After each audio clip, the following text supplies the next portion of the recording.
Bloody Battles in the Roman-Germanic Wars. Chapter 1. The Prelude to Conflict. The Roman Empire, renowned for its discipline and military might, had conquered much of the known world by the 1st century BCE. From Spain to the Middle East, Rome's legions had swept through civilizations, incorporating vast swathes of land under the eagle standard. Yet one area, north of the Rhine and Danube rivers, was yet to fall under Roman control: the lands of the Germanic tribes.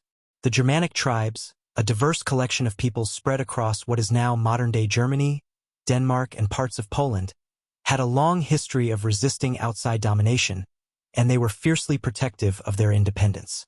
The Romans, however, saw the untamed lands of Germania as a final frontier to conquer. The idea of bringing the wild, fragmented tribes under Roman law and order was an enticing challenge for Roman emperors and generals. But what followed would be a series of bloody and devastating battles that tested the limits of Roman imperialism and ultimately altered the course of Roman expansion forever. Chapter 2. The Battle of the Rhine, 55 BCE. The first major military conflict between Rome and the Germanic tribes occurred in 55 BCE during Julius Caesar's conquest of Gaul. Caesar's campaigns in Gaul had already brought him into contact with the Germanic peoples living on the eastern side of the Rhine. Though his main focus was on subduing the Gauls, he also sought to ensure that the Germanic tribes did not cross the Rhine and invade Roman territory. The Romans had long feared that the Germanic tribes might ally with the Gauls, creating a formidable threat to Roman dominance in the region. In 55 BCE, Caesar launched a military campaign across the Rhine River into Germania. This was not a full-scale conquest but a demonstration of Roman power. Caesar constructed a bridge across the Rhine, an engineering marvel that allowed his legions to march into Germanic lands. He defeated the Germanic tribes led by the Germanic leader Ariovistus, who had crossed into Gaul with his tribe. Though Caesar did not attempt to hold the land, his invasion was significant in establishing Roman military presence and asserting Roman authority in the region. However, the Battle of the Rhine marked the beginning of deeper tensions between Rome and the Germanic tribes, and Caesar's relatively quick success would not foreshadow the ease with which the Romans would ultimately deal with these tribes. The Germanic resistance was not broken, and the seeds for later, more intense confrontations were planted. Chapter 3. The Battle of Teutoburg Forest, 9 CE. The most infamous and devastating battle in the Roman-Germanic Wars occurred in 9 CE in the dense forests of Germania. The Battle of Teutoburg Forest was a bloody, catastrophic defeat for the Roman Empire, marking a turning point in the Roman campaign to conquer the Germanic tribes. General Publius Quinctilius Varus, a Roman governor, was tasked with consolidating Roman control in Germania. Varus, confident in the discipline of his legions, led 3 Roman legions, the 17th, 18th, and 19th, into the heart of Germania. The mission seemed straightforward: to suppress any signs of rebellion and solidify Roman authority in the region. What Varus did not know was that his guide and trusted ally, Arminius, a leader of the Cherusei tribe, had secretly united several Germanic tribes in a coalition to resist Roman conquest. Arminius, who had been raised in Rome and trained in Roman military tactics, used his knowledge of Roman strategies to set a trap. He led the Romans into the dense Teutoburg forest, where the Romans would be at a severe disadvantage. The battle that unfolded was one of the most brutal in Roman history. The dense forest, combined with heavy rain and the inability of the Romans to form their usual battle lines, rendered the Romans vulnerable to Germanic guerrilla tactics. The Germanic tribes ambushed the Roman legions from all directions, surrounding them and attacking relentlessly.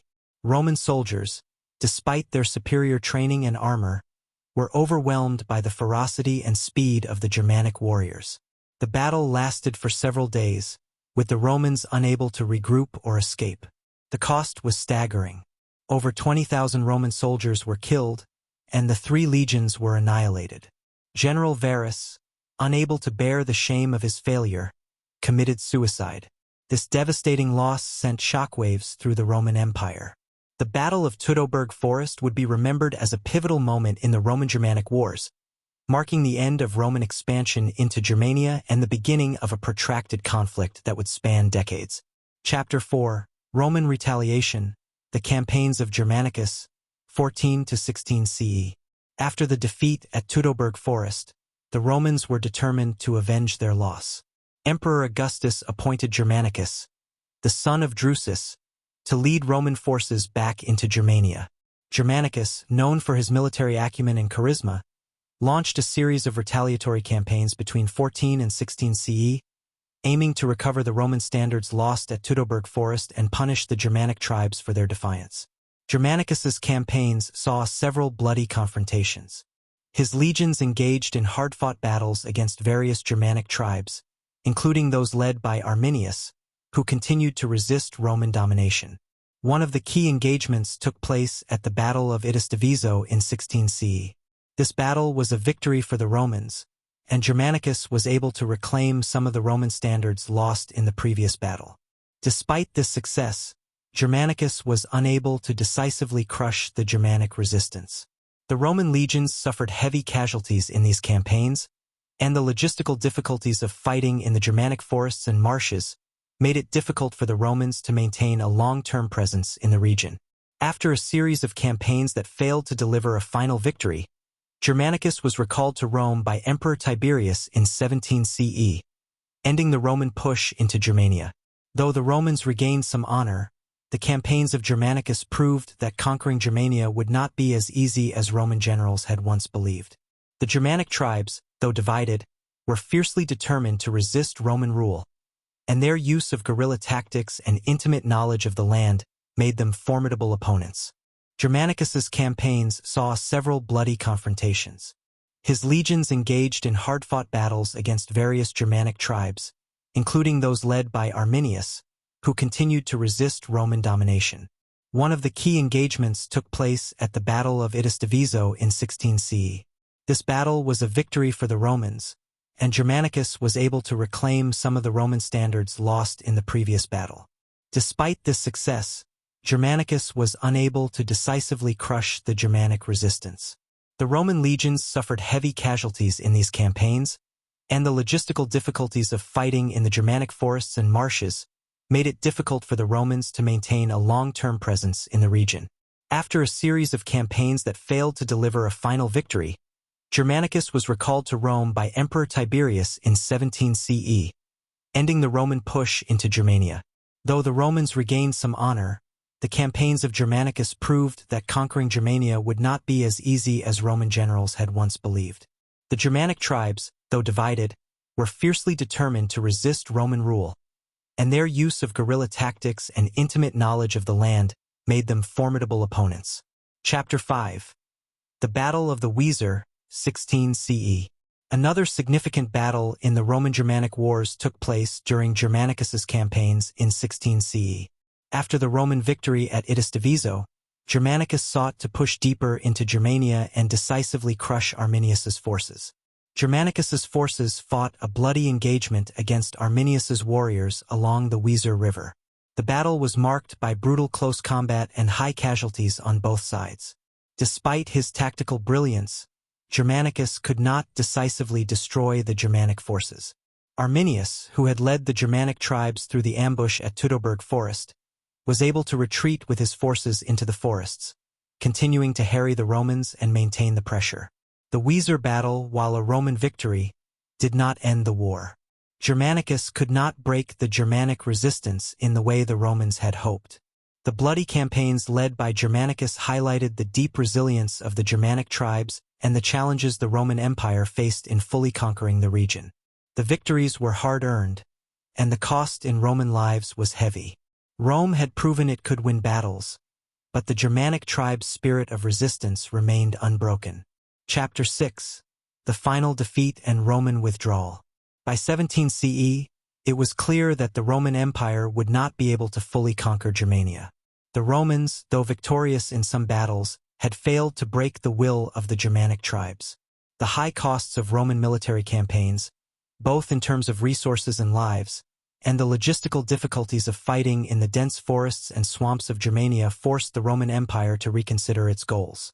The defeat at Teutoburg Forest and the failure to decisively subdue the Germanic tribes led the Romans to abandon their ambitions of expansion into Germania. The Rhine River, which had once been seen as a temporary boundary, became the permanent frontier of the Roman Empire.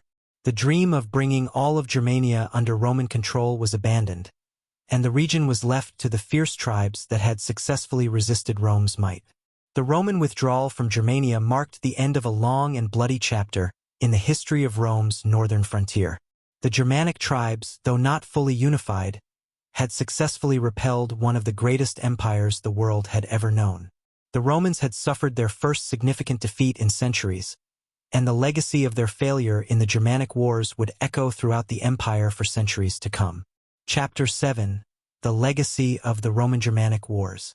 The Roman-Germanic Wars, marked by bloody battles, fierce resistance, and significant casualties on both sides, left a lasting legacy. The Germanic tribes' victory at Teutoburg Forest and their subsequent resistance against the Roman Empire became a symbol of defiance and independence. The battles fought in the dense forests of Germania represented the clash of two very different cultures: the disciplined and organized might of Rome versus the unpredictable, guerrilla tactics of the Germanic tribes. Though the Roman Empire would continue to thrive for centuries after the wars, the events in Germania exposed the limits of Roman power. The inability to conquer Germania shifted Roman attention to other fronts, and the region beyond the Rhine would remain a reminder of the high cost of imperial ambition. The Germanic tribes, emboldened by their victory, would go on to play a significant role in the eventual collapse.